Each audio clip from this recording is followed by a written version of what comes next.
Hello friends, welcome back. ഇന്നത്തെ ക്ലാസ്സിൽ നമ്മൾ പഠിക്കാൻ പോകുന്നത് ഫിനാൻഷ്യൽ അക്കൗണ്ടിംഗ് ഗ്ലോബൽ സെറ്റിങ്ങിലെ ഡിഫൈൻഡ് ഫിസ്ക്കൽ ഇയർ വേരിയൻ്റ് ആണ്. അപ്പോൾ നമ്മൾ ഓൾറെഡി എൻ്റർപ്രൈസ് സ്ട്രക്ചർ കഴിഞ്ഞ ക്ലാസ്സിൽ കംപ്ലീറ്റ് ചെയ്തായിരുന്നു. ഇനി ഫിനാൻഷ്യൽ അക്കൗണ്ടിംഗ് ഗ്ലോബൽ സെറ്റിങ്സ് ആണ്. അതിൽ വരുന്ന ഡിഫൈൻഡ് ഫിസ്ക്കൽ ഇയർ വേരിയൻ്റ് ആണ് നമ്മൾ ആദ്യമായിട്ട് നോക്കാൻ പോകുന്നത്. ഇപ്പോൾ ഫിസ്ക്കൽ ഇയർ വേരിയൻ്റ് എന്ന് ഉദ്ദേശിക്കുന്നത് ഒരു കമ്പനിയിലെ ഫിനാൻഷ്യൽ ഇയറിനെയാണ്. അതായത് ഒരു കമ്പനി ഏത് വർഷം തുടങ്ങി ഏത് വർഷം അവസാനിക്കുന്നു, ഏത് വർഷത്തിലെ ഏത് മാസത്തിൽ തുടങ്ങി ഏത് വർഷത്തിലെ ഏത് മാസത്തിൽ അവസാനിക്കുന്നു. ഇപ്പം ഇന്ത്യൻ കമ്പനീസ് കൂടുതലും നമുക്കറിയാം ഏപ്രിലിൽ തുടങ്ങി മാർച്ചിലാണ് അവസാനിക്കുന്നത്. അതായത് 2023 ഏപ്രിലാണെങ്കിൽ 2027 മാർച്ചിൽ അത് അവസാനിക്കുന്നു. ഇനി കലണ്ടർ ഇയർ ഫോളോ ചെയ്യുന്ന കമ്പനീസും ഉണ്ട്. അതായത് ജനുവരിയിൽ തുടങ്ങി ഡിസംബറിൽ അവസാനിക്കുന്ന കമ്പനീസും ഉണ്ട്. ഓക്കെ, ഫിസ്ക്കൽ ഇയർ ക്രിയേറ്റ് ചെയ്യുന്ന ടി കോഡ് OB29 ആണ്. അത് ക്രിയേറ്റ് ചെയ്യുന്ന path SPRO, SAP reference IMG, financial accounting global setting, ledgers, fiscal year and posting period, maintain fiscal year variant. നമുക്കിത് എങ്ങനെ SAP സിസ്റ്റത്തിൽ ചെയ്യുന്നതെന്ന് നോക്കാം. നമുക്ക് ടി കോഡ് യൂസ് ചെയ്യാനാണെങ്കിൽ OB29 എന്നുള്ള ടി കോഡ് യൂസ് ചെയ്യാം. OB29 കൊടുത്ത് എൻ്റർ ചെയ്ത് കഴിഞ്ഞാൽ അതിൻ്റെ സ്ക്രീനിലോട്ട് വരും. നമുക്കത് സീക്വൻസ് വഴി എങ്ങനെ കയറുന്നതെന്ന് നോക്കാം. SPRO, SAP reference IMG, financial accounting global setting, ledgers, fiscal year and posting period, then maintain fiscal year variant. അപ്പോൾ നമുക്കറിയാം ഇന്ത്യൻ കമ്പനീസ് എല്ലാം കൂടുതലും ഫോളോ ചെയ്യുന്ന ഏപ്രിൽ ടു മാർച്ച് എന്ന് പറയുന്ന ഫോർമാറ്റിലാണ്. അപ്പോൾ SAPയിൽ അതിനായിട്ട് V3 എന്ന് പറയുന്ന ഒരു ഫിസ്ക്കൽ ഇയർ വേരിയൻറ്റ് ഫോർമാറ്റ് ഉണ്ട്. ഏപ്രിൽ ടു മാർച്ച് ആണ് V3 എന്ന് ഉദ്ദേശിക്കുന്നത്. ഇതേപോലെ K4 ഉണ്ട്. K4 കലണ്ടർ ഇയർ ആണ്. അതായത് ജനുവരിയിൽ ആദ്യം തുടങ്ങി ഡിസംബറിൽ അവസാനിക്കുന്ന ഫിസ്ക്കൽ ഇയർ ആണ് K4 എന്ന് ഉദ്ദേശിക്കുന്നത്. അത് കൂടുതലും എനിക്ക് തോന്നുന്നു വിദേശത്തുള്ള കമ്പനീസൊക്കെയാണ് കൂടുതൽ യൂസ് ചെയ്യുന്നത്. മിഡിൽ ഈസ്റ്റിലൊക്കെ യൂസ് ചെയ്യുന്നുണ്ട്, പല യൂറോപ്യൻ കൺട്രീസിലും യൂസ് ചെയ്യുന്നുണ്ട്. ഓക്കെ, അപ്പം ഇന്ത്യയിൽ കൂടുതൽ യൂസ് ചെയ്യുന്നത് ഏപ്രിൽ ടു മാർച്ച് ആണ്. ഇനി ഇന്ത്യയിൽ പല വിദേശ കമ്പനീസും വർക്ക് ചെയ്യുന്നുണ്ട്. അവർ ആ വിദേശ കമ്പനി ഏത് ഫോർമാറ്റിലാണോ ആ ഫോർമാറ്റിൽ തന്നെ ആയിരിക്കും വർക്ക് ചെയ്യുന്നത്. അപ്പോൾ ഇന്ത്യയിൽ രജിസ്റ്റർ ചെയ്തിരിക്കുന്ന കമ്പനീസ് കൂടുതലും ഏപ്രിൽ ടു മാർച്ചാണ് ഫോളോ ചെയ്യുന്നത്. അപ്പോൾ അതിൻ്റെ ഇയർ സെറ്റിംഗ് എങ്ങനെയാണെന്ന് നമുക്ക് നോക്കാം. V3 സെലക്ട് ചെയ്യുക, അതിനുശേഷം പീരീഡ്സിൽ ക്ലിക്ക് ചെയ്യുക. അപ്പം ഇങ്ങനെയാണ് അതിൻ്റെ ഒരു സെറ്റപ്പ്. ആദ്യം കാണുന്നത് മന്താണ്, പിന്നീട് ഡേ ആണ് കാണുന്നത്. ഇപ്പം ഇതെന്ന് പറയുന്നത് ജനുവരിയാണ്. ജനുവരി 31 ദിവസം ഉണ്ട്, ഫെബ്രുവരി 29 ദിവസം, മാർച്ച് 31, പിന്നെ മാർച്ച് 30 ദിവസം. അങ്ങനെ ഒരു ഓർഡറിലാണ് പോയിരിക്കുന്നത്. ഇത് 12 മാസം പറഞ്ഞാൽ ഡിസംബറാണ് ഇവിടെ കാണിച്ചിരിക്കുന്നത്. പക്ഷേ ഈ ഗ്രേ കളറിൽ കാണിച്ചിരിക്കുന്ന കലണ്ടർ മന്താണ്, അതിൻ്റെ ഡേയ്സുമാണ് കാണിച്ചിരിക്കുന്നത്. ഇത് SAPയിലോട്ട് വന്നു കഴിയുമ്പോൾ SAPയിൽ പീരീഡാണ് വരുന്നത്. അപ്പം നമുക്കിവിടെ കാണാം ഈ 4-ാം മാസം ഒന്നാമത്തെ പീരീഡായിട്ടാണ് സെറ്റപ്പ് ചെയ്തിരിക്കുന്നത്. SAP ഫോളോ ചെയ്യുന്ന ഇന്ത്യൻ കമ്പനീസിൽ 1-ാം മാസമായിട്ടാണ് അതിനെ കൺസിഡർ ചെയ്തിരിക്കുന്നത്. അതായത് ഏപ്രിൽ 30 ദിവസം ഉണ്ട്. അതിനെ SAP ഫോളോ ചെയ്യുന്ന ഇന്ത്യൻ കമ്പനീസിൽ 1-ാം മാസമായിട്ടാണ് കൺസിഡർ ചെയ്തിരിക്കുന്നത്. മെയ് 2, അങ്ങനെ ജൂൺ 3, അങ്ങനെ ഡിസംബർ ആകുമ്പോഴത്തേന് 9-ാം മാസമായി മാറും. പിന്നെ ജനുവരി 10, ഫെബ്രുവരി 11, മാർച്ച് 12, അതോടുകൂടി ഇയർ അവസാനിക്കുന്നതായിരിക്കും. ഓക്കെ, അപ്പോൾ അടുത്തൊരു ഇയർ ആയിട്ടുണ്ടായിരിക്കും. അപ്പോൾ ഇത് ഈ 4-ാം മാസമാവുന്ന ഏപ്രിൽ SAP ഫോളോ ചെയ്യുന്ന ഇന്ത്യൻ കമ്പനീസിലോട്ട് വരുമ്പോൾ അത് 1-ാം മാസമാവും. ഇപ്പോൾ 2023 ആണ്. അപ്പോൾ നമുക്ക് 2023 ആയിട്ട് എടുത്തു കഴിഞ്ഞാൽ ഈ മാർച്ച് എന്ന് പറഞ്ഞു കഴിഞ്ഞാൽ 2024 മാർച്ച് ആയിരിക്കും. അതായത് അടുത്ത വർഷമായിരിക്കും 2024 മാർച്ച്. അപ്പോൾ അത് 12-ാം മാസമായിരിക്കും SAPയിൽ. ഓക്കെ, അപ്പം ഈ ഏപ്രിൽ എന്ന് പറയുന്നത് 2023 ഏപ്രിലും ഈ മാർച്ച് എന്ന് പറഞ്ഞാൽ 2024 12-ാം മാസമായിരിക്കും SAPയിൽ. ഇപ്പോൾ SAPയിൽ ഇങ്ങനെ 2 ഇയറിൻ്റെ കോമ്പിനേഷൻ വരുന്നത് കൊണ്ട് തന്നെ നമുക്കൊരു ഇയറിനെ മെയിനായിട്ട് ഫിക്സ് ചെയ്യണം. കാരണം 2 ഇയറിൻ്റെ കോമ്പിനേഷൻസ് വന്നു കഴിഞ്ഞാൽ അതിന് ഏറ്റവും കൂടുതൽ പോസ്റ്റിംഗ് പീരീഡ് ഏത് ഇയറിലാണോ അതിനെ ഫിസ്ക്കൽ ഇയറായിട്ട് SAPയിൽ സെറ്റപ്പ് ചെയ്യണം. അപ്പോൾ ഇത് ഫിസ്ക്കൽ ഇയറാക്കി സെറ്റ് ചെയ്യാനാണ് ഈ ഒരു ഇയർ ഷിഫ്റ്റ് സെറ്റ് ചെയ്തിരിക്കുന്നത്. ഏറ്റവും കൂടുതൽ പോസ്റ്റിംഗ് പീരീഡ് ഏത് ഇയറിലാണോ അതിനെ ഫിസ്ക്കൽ ഇയർ ആക്കണം. അതാണ് SAPയുടെ ലോ. അപ്പോൾ 2023 9 മാസമുണ്ട്, 2024 3 മാസം. ഈ 4 മുതൽ 12 വരെ കാണുന്നത് നമുക്കറിയാം 2023 2023 അവിടെ 9 മാസമുണ്ട്. അതിൻ്റെ ഇവിടെ 9 മാസം, ഏപ്രിൽ തുടങ്ങി ഡിസംബറിൽ അവസാനിക്കുന്ന 9 മാസമുണ്ട്. അപ്പോൾ ഇതിനെയായിരിക്കും ഫിസിക്കൽ ഇയർ ആക്കി സെറ്റ് ചെയ്യുന്നത്.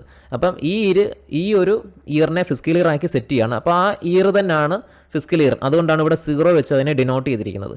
ഇനി നമ്മൾ ഈ 2 ഇയറിൻ്റെ കോമ്പിനേഷൻ ഞാൻ പറഞ്ഞല്ലോ ഫിസിക്കൽ ഇയർ ആക്കി സെറ്റ് ചെയ്യണമെന്നുള്ളത്. അപ്പോൾ അത് വരുന്ന 3 മാസവും, അതായത് ജനുവരി, ഫെബ്രുവരി, മാർച്ച് എന്ന് പറയുന്ന 2024 3 മാസവും ഫിസിക്കൽ ഇയർ 2023 തന്നെ ആയിരിക്കണം. അതുകൊണ്ടാണ് ഇവിടെ -1 എന്ന് ഡിനോട്ട് ചെയ്ത് അതിനെ 2023 ആക്കിയിരിക്കുന്നത്. 2024 -1 2023. ഓക്കെ, 2024 ആയാലും 2023 തന്നെ ആയിരിക്കും ഫിസിക്കൽ ഇയർ. അതാണ് -1 കൊണ്ട് ഡിനോട്ട് ചെയ്തിരിക്കുന്നത്. അതായത് 2024 -1 2023. ഓക്കെ, ഇതുപോലെ പ്ലസ് വരുന്ന കേസസും ഉണ്ട്. അതായത് ഏറ്റവും കൂടുതൽ പോസ്റ്റിംഗ് പീരീഡ് ഇനി അപ്കമിങ് ഇയറിലാണെങ്കിൽ അവിടെ +1 കൊടുത്തായിരിക്കും നമ്മൾ അതിനെ ഐഡൻറ്റിഫൈ ചെയ്യുന്നത്. ഓക്കെ,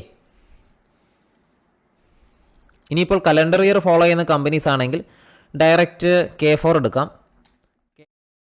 K4-നകത്തിൽ ഇവിടെ പീരീഡ് എടുത്തു കഴിഞ്ഞാൽ സെറ്റിങ്സ് ഒന്നും കാണാൻ പറ്റില്ല. കാരണം SAPക്ക് അറിയാം, ഓൾറെഡി സിസ്റ്റത്തിന് അറിയാം ഇത് കലണ്ടർ ഇയർ ആണെന്ന്. ഇവിടെ കലണ്ടർ ഇയർ ടിക്ക് ചെയ്തിട്ടുണ്ട്. അതുകൊണ്ട് ജനുവരി ടു ഡിസംബർ ആണെന്നുള്ള കാര്യം സിസ്റ്റത്തിന് അറിയാം. ആ കമ്പനി ഫോളോ ചെയ്യുന്നത് കലണ്ടർ ഇയർ ആണെന്ന് ഇവിടെ മെൻഷൻ ചെയ്ത് കഴിഞ്ഞാൽ സിസ്റ്റത്തിന് അത് അറിയാം. ഓട്ടോമാറ്റിക്കലി സിസ്റ്റം അത് കൺസിഡർ ചെയ്തോളും. ഓക്കെ, പക്ഷേ 2 ഇയറിൻ്റെ കോമ്പിനേഷൻ വരുമ്പോൾ സിസ്റ്റത്തിന് അത് അറിയില്ല. അതിനുവേണ്ടിയാണ് അവിടെ പീരീഡ് സെറ്റിങ്സ് കൊടുത്തിരിക്കുന്നത്. അത് നമ്മളിങ്ങനെ മെൻഷൻ ചെയ്ത് കൊടുക്കുകയാണ്. ഇയർ ഷിഫ്റ്റ് ചെയ്തതാണ് ഫിസിക്കൽ ഇയർ, ഇന്ന ഇയറാണ് ഫിസിക്കൽ ഇയർ ആയിട്ട് സെറ്റ് ചെയ്തിരിക്കുന്നത്. ഇയർ ഷിഫ്റ്റ് ഉണ്ടെങ്കിൽ ഇയർ ഷിഫ്റ്റ് സെറ്റ് ചെയ്ത് കൊടുക്കുക. അതിൻ്റെ പീരീഡ് സെറ്റിങ്സ് എങ്ങനെയാണ്, എവിടെ സ്റ്റാർട്ട് ചെയ്ത് എവിടെ അവസാനിക്കുന്നുള്ള കാര്യങ്ങൾ സിസ്റ്റത്തിന് സെറ്റ് ചെയ്ത് കൊടുക്കണം. ഓക്കെ, അതിനനുസരിച്ചായിരിക്കും സിസ്റ്റം അതിനെ ഐഡൻറ്റിഫൈ ചെയ്യുന്നത്, മനസ്സിലാക്കുന്നത്. ഓക്കെ, കലണ്ടർ ഇയറിൻ്റെ കാര്യത്തിൽ അങ്ങനെ ചെയ്ത് കൊടുക്കേണ്ട ആവശ്യമില്ല. കലണ്ടർ ഇയർ എന്നുള്ള ബോക്സിൽ ടിക്ക് ചെയ്താൽ മാത്രം മതി. ഓക്കെ, 12 മാസം സാധാരണ ഒരു നോർമൽ അറിയാമല്ലോ, ഒരു ഇയർ 12 മാസമായിരിക്കും. ഈ 4 മാസം സ്പെഷ്യൽ പീരീഡ് എന്ന് ഉദ്ദേശിക്കുന്നത് ഇപ്പോൾ ഒരു ഇയർ എൻഡ് ടൈമിൽ ഇയർ ക്ലോസ് ചെയ്ത് കഴിഞ്ഞാൽ പിന്നീട് എന്തെങ്കിലും അഡ്ജസ്റ്റ്മെൻറ്റ് എൻട്രീസ് ആ ഒരു ലാസ്റ്റ് മന്തിൽ പോസ്റ്റ് ചെയ്യണമെന്നുണ്ടെങ്കിൽ, അതായത് മാർച്ചിലോ ഡിസംബറിലോ ആണ് ഇയർ ക്ലോസ് ചെയ്യുന്നതെന്നുണ്ടെങ്കിൽ, ക്ലോസ് ചെയ്ത് കഴിഞ്ഞാൽ അടുത്ത ഫിനാൻഷ്യൽ ഇയർ സ്റ്റാർട്ട് ചെയ്യും. അവിടെ ഡെയിലി നടക്കുന്ന ട്രാൻസാക്ഷൻസ് റെക്കോർഡ് ചെയ്ത് പോകും. പക്ഷേ എന്തെങ്കിലും കറക്ഷൻസോ ഓഡിറ്റിംഗ് സമയത്ത് എന്തെങ്കിലുമൊക്കെ കാര്യങ്ങൾ അഡ്ജസ്റ്റ്മെൻ്റ് ആയിട്ട് പോസ്റ്റ് ചെയ്യണമെന്നുണ്ടെങ്കിൽ ക്ലോസ് ചെയ്ത ഇയറിൽ പിന്നീട് പോസ്റ്റ് ചെയ്യാൻ പറ്റില്ല. അപ്പോൾ അതിനായിട്ട് സെപ്പറേറ്റ് ഒരു 4 മന്ത് സ്പെഷ്യൽ പീരീഡ് നമ്മൾ ഓപ്പൺ ചെയ്തെടുക്കും. അതിലായിരിക്കും നമുക്ക് എൻട്രീസ് പോസ്റ്റ് ചെയ്യാൻ പറ്റുന്നത്. സാധാരണ ഒരു ഫിനാൻഷ്യൽ ഇയർ 12 മാസമെന്ന് നമുക്കറിയാം. അപ്പം ആ 12 മാസം ആ ഒരു ഫിനാൻഷ്യൽ ഇയർ ക്ലോസ് ചെയ്ത് കഴിഞ്ഞാൽ അടുത്ത ഫിനാൻഷ്യൽ ഇയർ സ്റ്റാർട്ട് ചെയ്ത് തുടങ്ങും. അവിടെ ഡെയിലി നടക്കുന്ന ട്രാൻസാക്ഷൻസ് എല്ലാം റെക്കോർഡ് ചെയ്ത് സാധാരണ രീതിയിൽ തന്നെ എംപ്ലോയീസ് യൂഷ്വലായിട്ട് പോകും. പക്ഷേ ഓഡിറ്റിങ്ങും കാര്യങ്ങളൊക്കെ കഴിഞ്ഞ വർഷത്തെ നടക്കുന്നുണ്ടായിരിക്കും. പല അഡ്ജസ്റ്റ്മെൻറ്റ് എൻട്രീസും ചെയ്യാനുണ്ടായിരിക്കും. വളരെ വലിയ കമ്പനി ആണെങ്കിൽ ചിലപ്പം കുറച്ചധികം മാസങ്ങളുടെ അതിൻ്റെ അഡ്ജസ്റ്റ്മെൻറ്റുകൾ അല്ലെങ്കിൽ അതിൻ്റെ ഓഡിറ്റിംഗ് പ്രോഗ്രാംസ് നീണ്ടു പോയേക്കാം. അപ്പം അത് ഓരോ കമ്പനിയുടെ വലുപ്പത്തിനനുസരിച്ചായിരിക്കും. അപ്പോൾ SAP മാക്സിമം 4 മാസത്തോടെ അഡീഷണൽ കൊടുക്കുന്നുണ്ട്. അതായത് ഇതെന്താ ഉദ്ദേശിക്കുന്നത് വെച്ച് കഴിഞ്ഞാൽ എന്തെങ്കിലും അഡ്ജസ്റ്റ്മെൻറ്റ് ഉണ്ടെങ്കിൽ പോസ്റ്റ് ചെയ്യാം, 12-ാം മാസത്തിൽ തന്നെ അത് അഡ്ജസ്റ്റ് ചെയ്യാം. പക്ഷേ അതിൻ്റെ ഒരു റെഫറൻസ് ഈ 13, 14, 15, 16 എന്ന് പറയുന്ന അഡീഷണൽ മാസത്തിലൂടെ കിടന്നേക്കും. അതായത് ഫ്യൂച്ചറിൽ എപ്പോഴെങ്കിലും ഇത് പിന്നീട് ചെക്ക് ചെയ്യണമെന്നുണ്ടെങ്കിൽ ഏത് മന്തിലാണ് ഇത് പോസ്റ്റ് ചെയ്ത് അഡ്ജസ്റ്റ് ചെയ്തതെന്നുള്ളത് അറിയാൻ പറ്റില്ല, നോർമൽ രീതി അറിയാൻ പറ്റത്തില്ല. അപ്പോൾ ഈ സ്പെഷ്യൽ പീരീഡ് ത്രൂ അത് അഡ്ജസ്റ്റ് ചെയ്ത് കഴിഞ്ഞാൽ ആ ഒരു റെഫറൻസ് അതിൽ കിടക്കും. അതിനുവേണ്ടിയാണ് ഈ സ്പെഷ്യൽ പീരീഡ് SAP കൊണ്ടുവന്നിരിക്കുന്നത്. അപ്പോൾ കമ്പനിക്ക് ഫ്യൂച്ചറിൽ എപ്പോഴെങ്കിലും എന്തെങ്കിലും ഒരു കാര്യത്തിൽ ഡൗട്ട്സ് ഉണ്ടെങ്കിൽ ഈ സ്പെഷ്യൽ പീരീഡ് ത്രൂ ചെക്ക് ചെയ്യാൻ പറ്റും. സ്പെഷ്യൽ പീരീഡിനകത്ത് എത്ര അഡ്ജസ്റ്റ്മെൻറ്റ് എൻട്രീസ് ഉണ്ടെന്ന് സ്പെഷ്യൽ പീരീഡ് എടുത്ത് നോക്കി കഴിഞ്ഞാൽ അറിയാൻ പറ്റും. ഇനി എങ്ങനെ നമുക്കൊരു ഫിസിക്കൽ ഇയർ വേരിയൻറ്റ് ക്രിയേറ്റ് ചെയ്ത് നോക്കാം. പൊസിഷൻ എടുക്കുക, V3 എടുക്കുക. ഇപ്പോൾ ഇന്ത്യൻ ഫോർമാറ്റാണ് യൂസ് ചെയ്യുന്നതെങ്കിൽ അത് നിങ്ങൾക്ക് V3 എടുക്കാം, അല്ലെങ്കിൽ ഇനി കലണ്ടർ ഇയർ ആണെങ്കിൽ K4 എടുക്കാം. ക്രിയേറ്റ് ചെയ്യുന്ന രീതി സെയിം തന്നെയാണ്. ഇപ്പോൾ ഞാനിവിടെ V3 എടുത്തു, ഓക്കെ കൊടുത്തു, റോ സെലക്ട് ചെയ്തു. ഇവിടെ കോപ്പി ബട്ടൺ ഉണ്ട്, അല്ലെങ്കിൽ F6 എന്നുള്ള ഫംഗ്ഷൻ കീ യൂസ് ചെയ്യാം. ഞാൻ ഇവിടെ കോപ്പി ക്ലിക്ക് ചെയ്തു. ഈ V3 ഇവിടുന്ന് ഡിലീറ്റ് ചെയ്തിട്ട് ഒരു ടാർഗറ്റ് വേരിയൻറ്റ് എൻ്റർ ചെയ്ത് കൊടുക്കുക. അതായത് ആ ഒരു ഡിജിറ്റിലേക്കായിരിക്കും സിസ്റ്റം കോപ്പി ചെയ്ത് തരുന്നത്. ഞാനിവിടെ Z5 എന്ന് കൊടുത്തു, എന്നിട്ട് എൻ്റർ ചെയ്തു. ഇതിനകത്തുള്ള എൻട്രീസ് എല്ലാം കോപ്പി ചെയ്യുന്നു. കോപ്പി ആൾ കൊടുത്തു, ഓക്കെ, ശേഷം സേവ്. നിങ്ങളുടെ റിക്വസ്റ്റ് ആണെങ്കിൽ നിങ്ങളുടെ റിക്വസ്റ്റ് കൊടുക്കുക, അല്ലെങ്കിൽ ഓൺ റിക്വസ്റ്റ് എടുക്കാമെങ്കിൽ നിങ്ങളുടെ ഇതിനകത്തുള്ള ബാക്കിയുള്ള റിക്വസ്റ്റുകൾ കാണാൻ പറ്റും. ഓക്കെ, ശേഷം ഓക്കെ. അങ്ങനെ physical year variant EZ5 create ആയിട്ടുണ്ട്. ഇനി ഇത് എങ്ങനെ അസൈൻ ചെയ്യുന്നതെന്ന് നോക്കാം. അസൈൻ ചെയ്യാനായിട്ട് അതിൻ്റെ T കോഡ് വരുന്നത് OB37 ആണ്. ഇത് സീക്വൻസ് വഴി പോകാനാണെങ്കിൽ ഇതിൻ്റെ തൊട്ട് താഴെ തന്നെ ഉണ്ട് assign company code to physical year variant. ഞാൻ സീക്വൻസിന് എടുക്കുകയാണ്. T കോഡ് ആണെങ്കിൽ OB37 ആണ്. ഓക്കെ, എക്സിക്യൂട്ട് ചെയ്യുക. പൊസിഷൻ എടുക്കുക. Company code TM77. അതിൻ്റെ റൈറ്റ് സൈഡിലായിട്ട് ഫിസിക്കൽ ഇയർ വേരിയൻറ്റ് EZ5 കൊടുക്കുക. സേവ് ചെയ്യുക.